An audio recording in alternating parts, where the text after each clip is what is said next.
In the spirit of the latest science fiction horror movie, Nope, we highlight some of the horrific outcomes this week on this Week 2 Power Rankings. There was Creekside's 49-0 win over Vieira, Oakley's 45-8 win over Orange Park, Terry Parker's blanketing of Atlantic Coast 14-0, and Hilliard's 40-20 win over FAMU High. But the question is, did these teams make this week's Duval Sports Power Rankings? The answer, nope. At least not this week. So let's check out who did make the list on this week's 2 Power Rankings. Number 1, Bowls. The Bowls Bulldogs showcased their new offense with a 34-13 convincing victory over St. Augustine last week. Quarterback DJ Moore, a junior, tossed 3 touchdowns and passed for 238 yards. Freshman Naeem Burrows excelled in his new varsity role debut, catching 2 of those touchdowns and finishing with 178 yards receiving. On defense, Kevon Miller led with 10 tackles and an interception, and Jalen Ross picked off 2 passes as Bowles picked up where they left off. Some people thought Coach Matt Toblin and staff wouldn't be prepared to adjust their offense to their new personnel in 2022.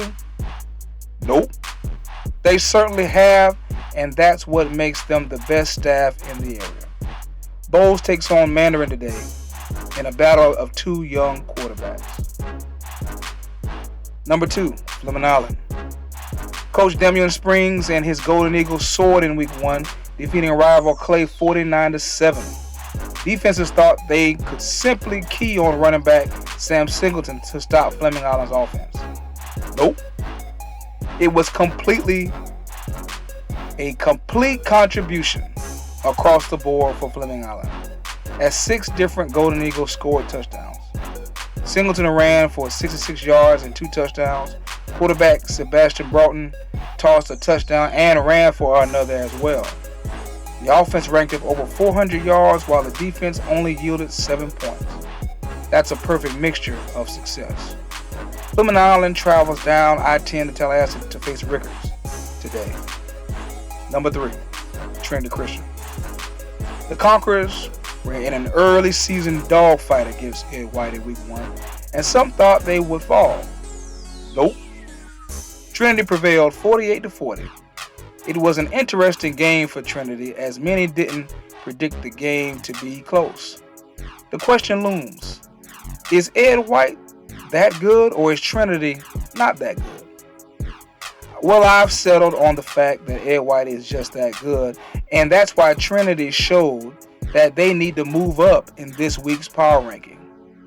After that big victory, and Trayon Webb and Darnell Rogers, the combination of 400 yards and 6 touchdowns between the both of them, and also their defense caused 3 turnovers and scored on a pick 6 by Jacob Jones.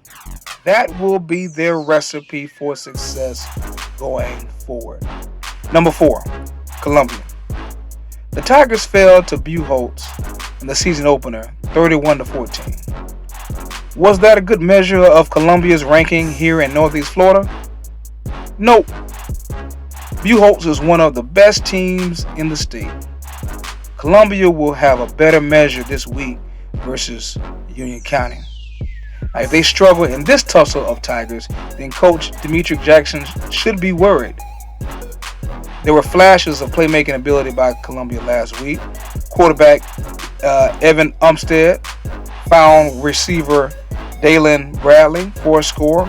Tyler Jefferson hit Britton Edge for a 75-yard touchdown as well. It will be interesting to see, however, if Columbia will use 2 quarterbacks this season, and if that will help or hurt them. Number 5, Ed White. Now, I've seen at least 2 other local high school rankings this week, and both have Ed White outside of their top 10.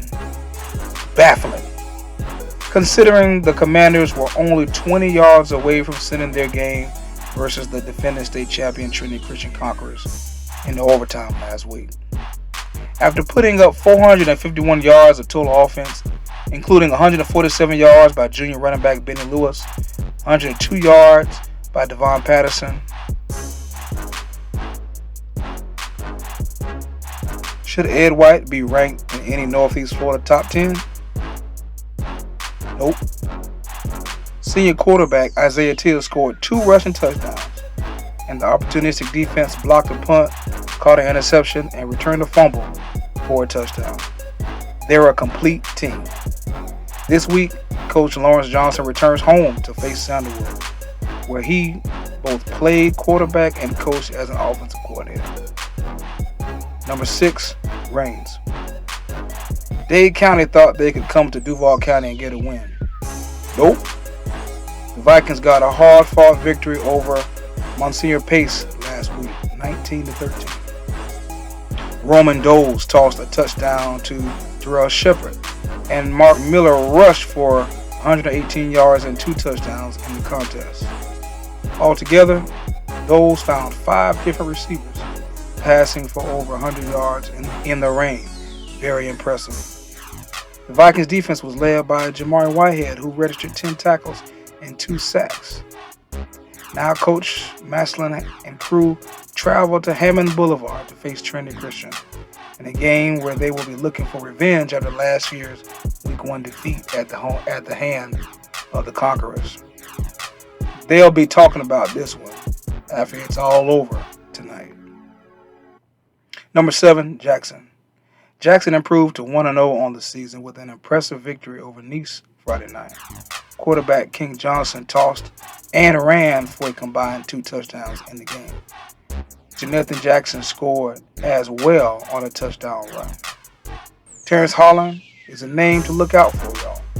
He caught a touchdown, 2-point conversion, and closed out the game with an interception. It's a great start to the season for Coach Christopher Ford by getting a 30-10 win over Nice, who advanced to the regional final in 2021. Did anyone pick Jackson to beat Nice last week? Nope. Well, except for Duval Sports, who had the Tigers ranked higher than the Panthers in our Week 1 top 10. Now Jackson travels to Westside this week, looking to start the season 2-0. Number 8, University Christian. Last week, the biggest debate on Duval Sports was whether to put University Christian at number 10 or Union County. Union County got the nod, seeing that they advanced to the playoffs with a 13-1 record in 2021.